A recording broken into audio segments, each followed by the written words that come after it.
Hola. ¿Qué tal? Muy bien. Yo soy Paolo, soy ingeniero civil. El trabajo de ordenador es un trabajo muy individual, modelación estadística sobre todo. El hecho que me ofrecieron un doctorado que saliese un poco de todo lo que había aprendido durante la carrera. El trabajo de campo es muy diferente, ¿vale?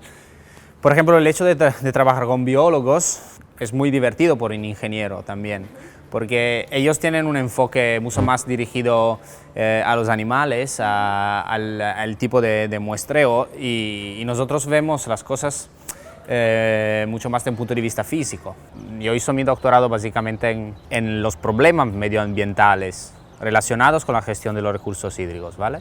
Yo creo que la mejor cosa sea la posibilidad de tener tus ideas y verlas desarrolladas y aplicadas después. Decir que a alguien sirva lo que tú has construido después de años de estudios, eso creo que sea lo mejor de la investigación. Para los ingenieros hoy en día, ¿cuál es el futuro laboral? Seguir trabajando sobre tus ideas, con tus objetivos, en relación con la financiación, que sube y baja con el tiempo. Si no encuentras fondos en un sitio, puedes utilizar fondos para moverte en otro, ¿no? Porque yo estudio el medio ambiente y la relación que hay entre hombre y medio ambiente.